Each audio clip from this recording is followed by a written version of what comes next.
Hi, everybody. Hello, I'm Ryan. I'm Bethany. And we are Ryan and Bethany Board Game Reviews. And today we'll be talking about postcard games from Brouhaha.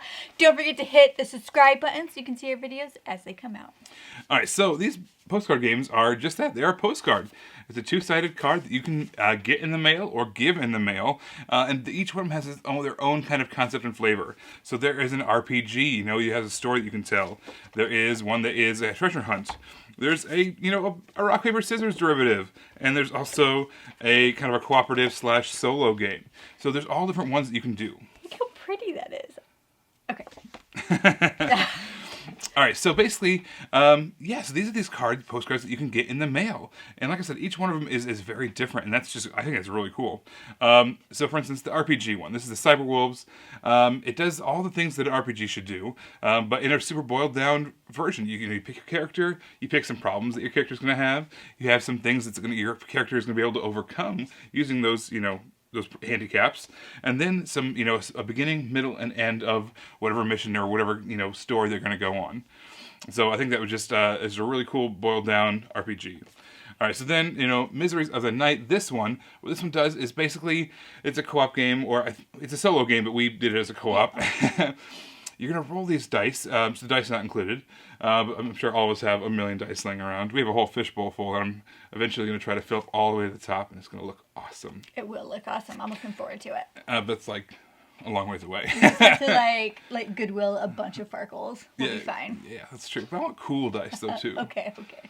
All right, so basically you're going to roll these different valued miseries. These miseries are things you have to kind of overcome and fight. But then you also get some movement. You're trying to go over there and then roll and fight them as well. So the board is going to get more and more constrained as time goes on, and you're eventually going to lose, but it's based off how many miseries you were able to defeat before you eventually lost is your score, ultimately. All right, so Joust. Like what they said, awesome. But what happens in this game is you have a lance, which is your fingers. It's either going to be a long, 1, 2, or 3. Yeah, so this is either a short, a long, or I can't do distances and counting. It's hard right now. But basically, the longer your lance is, the sooner you're going to go in the turn order.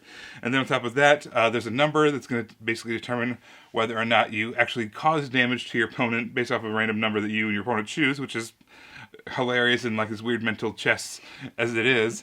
And then the first one to get 3 damages is out. So that's Joust. And thirdly and finally, this is the Treasures of Microlandia. Microlandia. Because of the micro games. It is. In this game, basically, you're going to bury a treasure somewhere on this grid, and then you're going to take turns trying to figure out where the treasure is. So they might say something like, is it next to a river? And if they say yes or no, you have to cross off all the relevant spots on the board. Is it in a mountain? If it is or it isn't, you have to cross off all the spots on the board until eventually you've narrowed it down to where you think the treasure is, and you can dig for it. And then the first person that's able to find the treasure is going to win. All right. Guys, the concept of all of these games is just adorable. I love the idea of sending out mail. I think this would be great if you were if you were a parent that had to travel a lot and you just had a set of these and then you could mail them out to your kids while you were out doing your job. And I just like how adorable it is. Not adorable like, oh, that's so cute, but adorable like, oh, I love this idea. That type of adorable. Are they the same adorable? I don't know. I like how all 4 of these games kind of had their own flavor. It would have been very easy to make, 4 similar tic-tac-toe style games. Yeah. And just like, here you go. But each one of them was its own game in its own right, and they all did a very different thing. I thought that was really cool. So each time you see one of these or get one of these, it's going to be a whole different experience. I thought that was just, good design. It all could have been 4 games by themselves, standing on their own, but combined they're even stronger. So I actually am really into handwritten letters. I actually have 3 pen pals. I need to write them back. This is reminding me that I need to write my pen pals. I'm so sorry, Brienne. Anyway, so I actually have 3 pen pals, and I like the idea of being able to send one of these to them. In fact, I should send one of them to them. This is where Ryan does an apology. Sorry I haven't mailed you in a little while here. Yeah. No, I go like this. Have a game. This is where Ryan edits it and does really cute things with it. I don't know if I'm that good. He's that good. Yeah.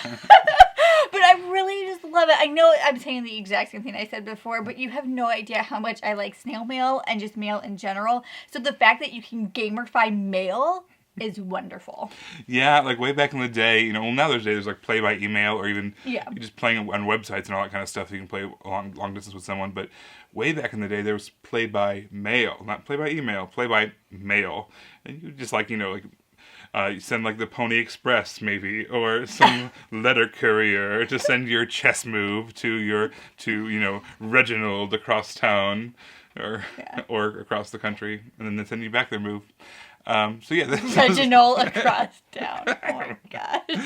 Yeah, he's the only other chess player in a 200-mile radius. Okay. Reginald. So yeah, you can send these to Reginald. You can send these to anybody. And it's just a really cool way of interacting with people via mail and games.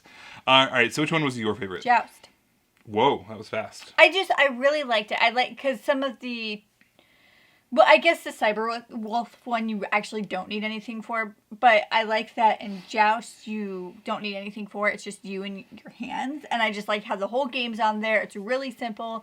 It just has the instructions, and then you can just do it. And I just I really liked that you didn't need anything besides just that postcard. Yeah. What about you? What was your favorite?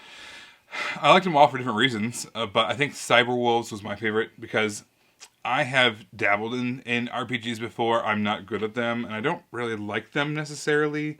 I like the idea of them. So this gave me a chance to kind of role play in a really distilled way, really concise, and it kind of gave me everything I needed in order to do it.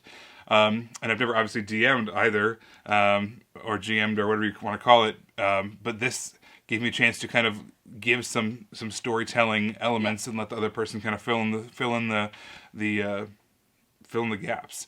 And also, we talk about this as like a road trip kind of a tool. Yes. So as you're driving, I'm usually the driver when we go on these longer trips, and it's like everyone's having so much fun. They're all either talking or listening to music or playing on an iPad or whatever, or napping. Playing on an iPad? We don't even have an iPad. We don't do that as a I meant family. like a phone or an I don't know what I meant. We don't even do that.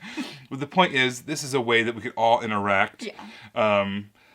With me driving and have Bethany or somebody kind of leading the story along, and then I just added my little storytelling, or just listen even, and that would be just as fun.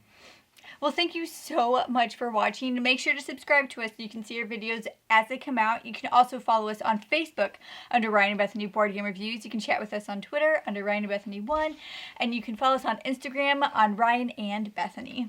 Everybody, these just hit Kickstarter, or just finished on Kickstarter, so keep an eye out for them. They should be coming out soon. Until next time, we'll see you guys later. Bye. Bye.